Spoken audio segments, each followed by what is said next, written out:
Olá, pessoal, que bom. Nós estamos aqui novamente juntos aqui no grupo de amigos online e nós começamos a semana passada um novo módulo, a pessoa que Deus usa, amar a Deus de todo o coração, ok? Nós fizemos uma introdução ao assunto e a gente enfatizou que tudo começa pelo começo, né? O primeiro degrau da nossa vida cristã é amar a Deus. Aí as demais coisas nos são acrescentadas, é mais ou menos por aí a questão da vida cristã. Mas se você não começa assim, vai dar religiosidade, não tem como. E a gente precisa estar atento. Deus procura por adoradores que o adorem em verdade e em espírito. E isso exige uma nova criação. Não tem como a gente mudar o discurso, porque é exatamente esse o tema, o assunto, o desenvolvimento que é necessário. E hoje nós vamos entrar no primeiro capítulo, que é um capítulo grande, falando acerca do primeiro mandamento. E nós vamos com calma, aqui pegando por partes, para a gente não correr com o assunto, um assunto que tem exige um certo nível de abstração, que a gente precisa entender certas realidades espirituais para a gente entrar na questão do mandamento. Não é só pegar o mandamento assim, de cara e achar que você vai cumprir. Cumprir como? Porque todo mandamento espiritual exige fé, exige uma atitude, uma postura. Não é tão simples assim. A religiosidade é cumprir tabela, é cumprir regras, mas isso é legalismo, não é vida cristã. Então a gente precisa, já logo de cara, entender essas implicações. E hoje eu vou trazer aqui uma reflexão, começando, né? Porque são vários itens, eu vou trazer uma parte. A gente chama de preliminares para a gente entrar no estudo do grande mandamento.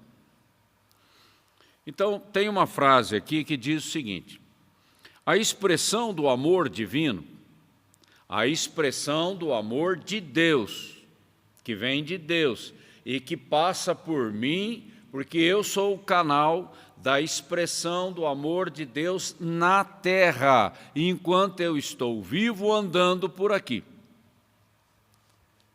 Depois que eu morrer e for para o céu, a expressão tem outro nível, mas o nível da expressão do amor divino é aqui, é agora, no círculo dos meus relacionamentos. Então a frase diz o seguinte: a expressão do amor divino nesta vida não pode ser vítima de emoções desequilibradas, ou seja, uma alma inconstante, volátil, uma alma desalinhada. Como é que você vai expressar o amor de Deus? A alma parece que é um filtro, né? Então ela filtra essa expressão que começa lá dentro, genuinamente começa lá dentro, através do Espírito Santo no meu espírito recriado, e ela sai para fora, mas ela sai para fora, tem a alma. A expressão usa a alma. Eu não sou só um ser que é espírito, eu sou um espírito que tem uma alma e que habita num corpo, e estou na terra. A gente tem que entender o cenário, o contexto da nossa vida. Mas a expressão do amor divino deve ser a genuína expressão, estou falando de expressão, de influência, de relevância, de legado, de uma vontade liberta pelo poder de Deus. Vontade liberta pelo poder de Deus. Isso só acontece através do novo nascimento, porque senão vai para a religiosidade. É a nova criação. Se eu tenho que, essa convicção tem que estar enraizada dentro do meu entendimento. O homem natural, como é que ele vai expressar o amor de Deus? Ele pode ser uma boa pessoa, caridosa, mas vai até um certo ponto e para. Mas o amor de Deus é um amor redentivo, salvador. O nome do nosso Senhor é Salvador. Eu sou aquele que salva. Não é só um amor bondoso, mas é um amor que salva, que dá vida eterna. Então, a nova criação é o canal, o instrumento da expressão do amor de Deus na terra. Deus ama a todos, o sol nasce para todos, não é? Para aquele que é batizado no Espírito, para aquele que é ímpio, para aquele que é um crente carnal, o sol nasce para todos, não é mesmo? Mas só que essa bondade resolve o problema da minha salvação? Não. O que resolve o problema da minha salvação é o Evangelho da graça de Deus entrando na minha vida e mudando os paradigmas do meu coração, mudando a minha própria vida. Isso é o amor de Deus. Então, a visão de Deus é da eternidade. Da eternidade. Então, essa coisa tem que estar bem clara diante dos meus olhos. E quando eu falo de uma vontade liberta, eu falo de uma condição de liberdade para escolher Deus, que é o melhor caminho. Mas se a minha vontade não é livre e ela está aprisionada por uma alma desalinhada, a minha vontade sempre vai ficar dividida ou vai escolher o caminho errado. Deus lá em Deuteronômio, ele disse: eis que eu coloco diante de ti a vida e a morte. Só tem duas opções. Escolha a vida. Ele ainda dá um conselho: escolha a vida, para que você vá bem, você e a tua descendência. Mas se eu não tenho uma vontade livre, eu fico racionalizando, eu desprezo o valor da palavra de Deus, eu desprezo aquilo que o Espírito Santo está falando às igrejas, eu me distraio com outras coisas, eu racionalizo, eu crio desculpa, eu escrevo até um livro de teologia. A hipocrisia do homem é um negócio terrível. Então, a vontade livre para escolher corretamente. E a melhor escolha é Cristo. Não existe outra escolha, porque tudo mais é perecível. Tudo mais pode me levar para o auto-engano, para um coração cauterizado, endurecido, cego. E daí? Que sensibilidade eu tenho diante daquilo que o Espírito Santo está fazendo na terra? Esse é o grande divisor de águas na nossa vida. E aqui, falando especificamente para crentes salvos, eu agora estou usando essa expressão para dar ênfase, né? Porque é tanta confusão à nossa volta que a gente precisa ser meio repetitivo nas coisas, para afirmar conceitos, né? A vontade livre na vida do crente leva o crente salvo para o caminho da santificação e da maturidade. Porque senão vai ficar carnal, bebezinho, leitinho aguado. Vai ficar assim. E como é que eu vou frutificar sendo um crente carnal? Esses frutos não permanecem. É aquilo que permanece que glorifica a Deus. Então a minha vontade precisa ser livre. Jesus disse: e conhecereis a verdade. A verdade sou eu. Ele não disse, mas eu estou dizendo. Cristo é a verdade. E conhecereis a verdade e sereis livres, verdadeiramente livres. Não é psicologia. é salvação, é vida eterna, é outro espírito. Eu vim para que tenham vida, e vida plena, vida com abundância. Eu sou a fonte. É simples assim, sem ficar teorizando muito. Então vamos ver algumas preliminares rapidamente aqui, para a gente preparar o terreno para um estudo mais profundo do primeiro mandamento. Primeira condição, liberto para ser livre. Se você fala que é livre, você passou por um processo de libertação. Mas qual a finalidade de ser livre? E quem que me liberta? Eu preciso começar a fazer perguntas. Eu sou liberto por Cristo, porque Ele pagou o preço da minha redenção. Essa liberdade é operada pelo Espírito Santo, usando o material da palavra. E eu sou livre para amar a Deus acima de todas as coisas. Porque se eu não sou livre, o meu amor, o altar do meu coração vai estar dividido. Simples assim, ponto. Não precisa ficar, uma pregação de meia hora aqui, não adianta. O simples é o que deve mudar a minha vida. Ok? Então é isso. E a nova criação é o início dessa libertação. Por que o início? O meu espírito foi liberto. Ele foi recriado. Mas e a minha alma? E o meu corpo? Eles precisam de tratamento. E esse tratamento é feito em vida, enquanto eu estou vivo. E é o Espírito Santo que faz isso. Ele usa a palavra, ele usa a igreja, a liderança da igreja, ele usa as circunstâncias, ele fala a minha consciência. Aí é um trabalhar do Espírito Santo na minha vida. E eu não posso resistir ao trabalho do Espírito Santo, porque senão eu vou ficando pelo caminho. E isso vai trazer frustração e tragédia na minha vida. Vamos ver o segundo ponto, rapidamente. Permanecendo na religiosidade, e o homem natural tem uma tendência para a religiosidade que é uma coisa demoníaca.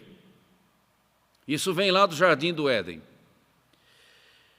Permanecendo na religiosidade, estou preso pela cegueira espiritual. Como é que um cego vai ser livre para fazer uma escolha de qualidade? Eu tenho que romper com a religiosidade. Eu tenho que passar por um processo de superação, de quebrar paradigmas do meu entendimento, mudar a minha mentalidade e essas mudanças transformar o meu testemunho. Porque cego, eu não sei muito bem como escolher, porque eu nem enxergar eu consigo. Que leitura eu faço de mim mesmo? Qual é o padrão?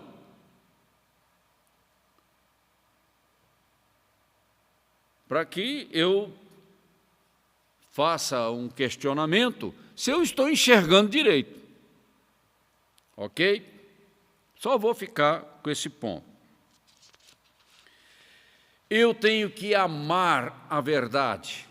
E a Bíblia diz lá em João, aquele que ama a verdade vem para a luz. É impressionante. Aquele que ama a verdade, ele vai atrás da verdade. A verdade é Cristo, a luz é Cristo. E aí o Espírito Santo pode trabalhar o convencimento, trabalhar as convicções. E aí vem as mudanças na minha vida. O terceiro ponto diz o seguinte: insistindo teimosamente no erro, isso aqui é obstinação, é teimosia, é rebeldia, naufragamos com a cauterização do coração. Olha aí, vai acabar dando tragédia. né? Porque você insiste no erro, você se blinda numa posição de engano, de auto-engano, de religiosidade, e Satanás usa isso para destruir a tua vida. Satanás tem que eliminar a sua inteligência espiritual, a sua convicção, porque aí você fica refém, aí ele destrói a tua vida. Então, a gente tem que ficar esperto com essas coisas, ok? Quarto ponto, a importância estratégica em vida, que nós chamamos de legado, de ensinar os teus filhos na verdade de Deus, que é a Bíblia, que é Jesus Cristo. Você pode dar a melhor educação para os seus filhos, você pode favorecer as melhores oportunidades para ele ser um homem secular de sucesso, mas e daí? Só isso não basta. E a questão moral? E a questão da sensibilidade, do temor, da reverência a Deus? E a questão de amar a Deus acima de todas as coisas? De ter reverência diante da palavra de Deus? Isso não conta? É só dinheiro, sucesso? Então nós precisamos mudar a nossa visão na educação das nossas crianças. Não é? Ensinar o teu filho a adorar a Deus já desde novinho, de ter amor pela palavra de Deus, de praticar a palavra de Deus e não seguir o curso do mundo, da cultura secular que está aí, que é demoníaca. Então, um pecador com diploma universitário não é nada. Não é nada. É melhor um pecador salvo, rendido a Cristo, mesmo que seja um analfabeto, mas salvo. É isso que importa. O resto, as demais coisas vos serão acrescentadas, não é? Então, nós temos que começar pelo começo. E a Bíblia nos exorta, nos adverte de trabalhar com os nossos filhos desde pequenos, o tempo todo, porque a pressão do mundo é 24 horas por dia, e a nossa pressão também deve ser 24 horas por dia. A Bíblia fala ao levantar, andando pelo caminho, ao deitar, em todas as decisões, o temor a Deus, enfim, não perder nenhuma oportunidade. E isso é estratégico, porque ensina o teu filho no caminho em que ele deve andar, e quando ele for mais velho, não vai ser vergonha na tua vida, não vai te dar dor de cabeça. Pelo contrário, vai ser um homem de Deus, uma mulher de Deus, e vai multiplicar o Evangelho. Vai mais longe que você. Ok? E você deve cobrir o seu filho com intercessão. Seu filho, seu neto, enfim. Um outro ponto aqui, o quinto. Para onde eu estou olhando? Para quem eu estou olhando? Correndo atrás do quê? Essa é a nossa vida. Nós andamos ansiosos por dinheiro, porque sem dinheiro eu não pago minhas contas, eu não compro nada, e, enfim, a minha vida fica bem medíocre, né? Então nós somos consumidos por isso. E quando falta dinheiro, a gente fica irritado. É lógico, né? É natural. Mas eu não posso ser escravo do dinheiro. Eu não posso ser escravo de sonhos carnais, megalomaníacos na minha vida. Paulo, ele disse, olha, eu aprendi a passar necessidade, eu aprendi a me comportar bem com a fartura, eu não tenho problema. O que importa é Cristo na minha vida, tanto faz aqui, ali, lá, não me interessa. Cristo na minha vida é tudo. E não vou andar ansioso por coisa alguma. Vou colocar diante de Deus em oração. E Ele ouve a minha oração. E aquilo que Deus me traz, não traz peso na minha vida, porque é bênção. Agora, aquilo que o diabo oferece é armadilha. É armadilha de morte. Então, eu preciso tomar cuidado, ok? E eu não posso servir a dois senhores, né? Correr atrás do dinheiro e querer servir a Cristo, que não vai dar. O dinheiro está preso na raiz do egoísmo, da egolatria, da carne, do mundo.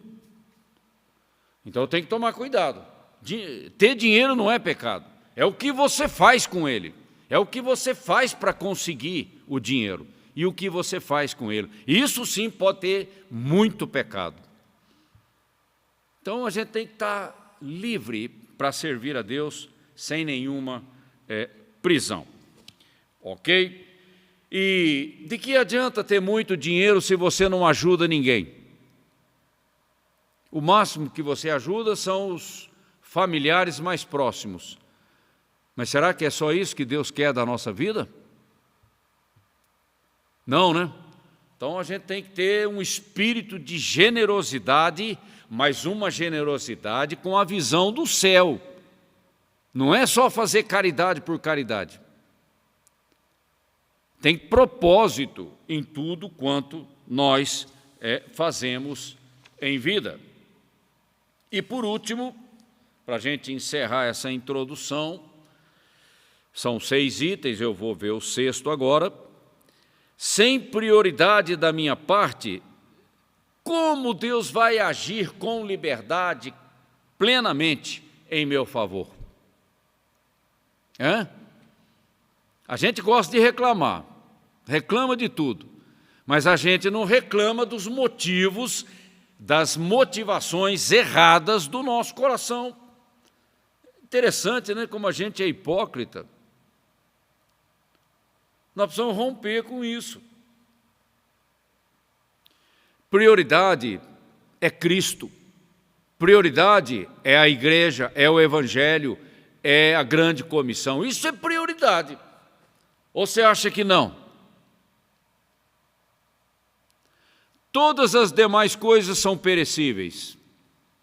Adianta você ter um belo apartamento, todo mobiliado, pago, inclusive, né? Lógico, porque ficar devendo no banco, eu não vejo nenhuma graça nisso. Você tem um belo apartamento, mas ele vai ficar para trás. Nenhum apartamento vai subir no arrebatamento. A Bíblia diz que nós entramos nu neste mundo e saímos daqui do mesmo jeito. O nosso corpo fica lá no cemitério. E os bens viram uma briga entre os herdeiros. É um negócio, a vida é muito, ela tem uma motivação totalmente fora do padrão de Deus. Então eu tenho que estabelecer prioridades na minha vida, a minha vida com Deus, o meu relacionamento com Ele, esse relacionamento de intimidade, de conhecê-lo pessoalmente, experimentalmente, na intimidade. Essa é a grande prioridade da nossa vida, senão eu nunca vou amar a Deus acima de todas as coisas. Então veja bem, essas preliminares aqui estão falando de situações do meu coração. Não é simplesmente cumprir o mandamento, mas como cumprir esse mandamento? Amar a Deus acima de tudo. Como? Na carne, jamais. Religiosamente, jamais. É uma nova criação agora dentro de mim, essa graça maravilhosa de Deus na minha vida, esse mover tremendo do Espírito Santo na minha vida, então eu posso amar a Deus e abrir mão até mesmo dos meus direitos, dos meus sonhos e das minhas necessidades, para amá-lo. Entende? Paulo disse, olha, eu fiz de tudo para ganhar a todos. Isso é prioridade, mas ele teve que abrir mão de muita coisa para fazer isso. E ele não fez por obrigação, por medo, por coação, ele fez porque ele amava a Deus. Paulo teve um encontro tremendo com Jesus Cristo. E lá no deserto, antes de ele começar o ministério, ele teve um discipulado tremendo com o Espírito Santo. Isso mudou a vida dele. E olha o legado que ele deixou para nós. E a gente quer a mesma coisa, mas sem o processo. Aí não dá, né? Aí não dá. Então, sem humildade, sem quebrantamento, sem arrependimento, sem submissão, eu não vou obedecer a Deus de coração. Eu vou ficar ali, né? Navegando, uma hora para lá, uma outra hora para cá, tentando na minha força agradar a Deus, mas eu sei, e você também sabe, que na minha força, na tua força, nós não vamos conseguir. É pelo Espírito. E o Espírito trabalha lá dentro e começa pelas motivações do meu coração. Ok? Vamos ficar por aqui. Medite nessas coisas, não tenha medo. Seja corajoso, enfrente você mesmo. Olhando para você, não adianta olhar para o outro, olha para você. O outro Deus cuida. Então me interessa o que Deus quer fazer na minha vida, o que tu queres de mim, Senhor. O que eu tenho que fazer, aonde que a coisa não anda bem na minha vida, me mostra, mas faça essa oração com sinceridade, com transparência. Aí você vai ver como o Espírito Santo trabalha. E como essas mudanças que são necessárias na minha vida vão me levar para um caminho de maturidade e de grande frutificação, para a glória de Deus. Amém? Pense nisso. Ore a respeito dessas coisas. Tenha um coração aberto para aquilo que o Espírito Santo tem para falar da tua própria vida. Que você tenha uma semana abençoada, desafiadora, colocando em prática todas essas coisas, sendo uma bênção na tua igreja local. E eu conto com você a semana que vem. Um grande abraço.